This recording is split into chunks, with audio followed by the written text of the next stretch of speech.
हैं क्लास 9 के बुक से प्रश्नावली 13.5 क्वेश्चन नंबर पहला बच्चों क्या है, किस प्रकार से सॉल्व करना है, एक एक पॉइंट अच्छे से समझिएगा। क्वेश्चन आपका है कि माचिस की डिब्बी का माप 4 सेंटीमीटर, 2.5 सेंटीमीटर और 1.5 सेंटीमीटर, मतलब क्या है, लंबाई, चौड़ाई और ऊंचाई दिया गया है। ऐसी 12 डिब्बियों के एक पैकेट का आयतन क्या होगा। तरीका क्या है, आप एक माचिस के डिब्बी का आयतन निकाल लीजिए बच्चों, क्लियर है। उसके बाद उसी 12 से क्या करेंगे, हम गुणा कर देंगे, ठीक है। तो अब देखिए माचिस का जो डिब्बी होता है, मैच बॉक्स जो होता है, वह आपके घनाभाकार होता है, क्यूबाइड का रूप होता है। किस रूप का होता है, क्यूबाइड के रूप का होता है। तो और घनाभ का आयतन क्या होता है, लंबाई गुणे चौड़ाई गुणे ऊंचाई होता है। इसी पे हम काम करेंगे बच्चों, आइए तुरंत समझते हैं। तो माचिस की डिब्बी की लंबाई लिखेंगे हम, एक एक पॉइंट यहाँ लिखेंगे, नोट डाउन कर लेंगे जो जानकारी दिया गया है कि माचिस की डिब्बी, ठीक है बच्चों, माचिस की डिब्बी की लंबाई ध्यान दीजिएगा। तो लंबाई कितनी होता है कि 4 सेंटीमीटर, लंबाई होता है कि 4 सेंटीमीटर। फिर से लिखेंगे माचिस की डिब्बी की चौड़ाई, लंबाई की बता जाएगा चौड़ाई, देखिएगा चौड़ाई हो जाएगा आपका 2.5 सेंटीमीटर, 2.5 सेंटीमीटर। माचिस, चलिए बच्चों ध्यान दीजिएगा, माचिस की डिब्बी की ऊंचाई, क्योंकि आपको एक एक पॉइंट लिखना पड़ता है बच्चों कि क्या जानकारी दिया गया, ताकि एग्जामिनर को भी मतलब अट्रैक्टिव लगे क्वेश्चन। तो लंबाई, चौड़ाई और ऊंचाई दे दिया है 1.5 सेंटीमीटर। जिस प्रकार से क्वेश्चन को सॉल्व कर हूबहू आपको क्लास 10th में भी क्वेश्चंस मिलेंगे बच्चों, बोर्ड एग्जाम्स में भी क्वेश्चंस बहुत धड़ल्ले से मतलब आते हैं, तो आप बहुत अच्छे ढंग से इसको समझेंगे।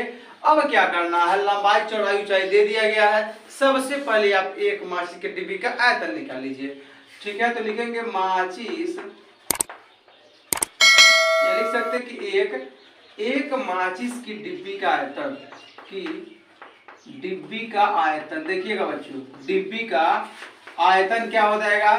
तो एक माचिस के डिब्बी का आयतन अभी हमने बताया कि ये किस रूप का, घनाभ के रूप का, तो लंबाई गुणे, शॉर्ट फॉर्म लिख रहे हैं, लंबाई गुणे चौड़ाई गुणे ऊंचाई, ठीक है बच्चों, लंबाई गुणे चौड़ाई गुणे ऊंचाई। तो लंबाई का मान कितना है 4 सेंटीमीटर, चौड़ाई कितना है 2.5 सेंटीमीटर और ऊंचाई कितना है 1.5 सेंटीमीटर है बच्चों। चलिए गुणा कर लेते हैं। यहाँ पे 2.5 मतलब कि 2.5 है, 2.5 का अगर 4 में गुणा कर लेंगे तो आ जाएगा 10, आ जाएगा 10।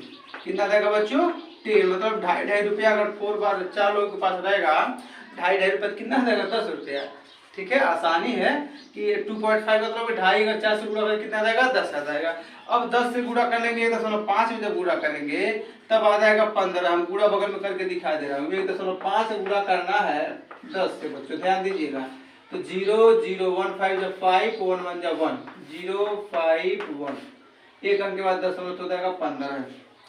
तो 15, अब यहाँ पे देखिएगा क्या है, आयतन था तो 15 सेंटीमीटर के पावर 3 हो जाएगा, 15 सेंटीमीटर के पावर 3। देखिए आयतन आपका क्यूब के रूप में होता है, घन के रूप में होता है, ठीक है। अब क्या करेंगे हम, यहाँ पे एक माचिस की डिब्बी का आयतन हो गया, आपको बताना 12 डिब्बियों का आयतन। तो दे देंगे 12 माचिस की डिब्बी या डिब्बियों का आयतन, डिब्बियों का आयतन बच्चों आसान है, देखिएगा घबराएंगे नहीं, एकदम कूल होकर के समझिए आप कि 12 माचिस की डिब्बियों का आयतन तो क्या हो जाएगा, तो 12 गुणे 15 से हम क्या करेंगे गुणा कर लेंगे, तो हो जाएगा 12 25 60, 6 बचेगा तो 12 का 12 12 6 हो जाएगा 18, 180 सेंटीमीटर के पावर क्या हो जाएगा बच्चों 3 ही हो जाएगा, सेंटीमीटर के पावर क्या हो जाएगा 3 ही हो जाएगा।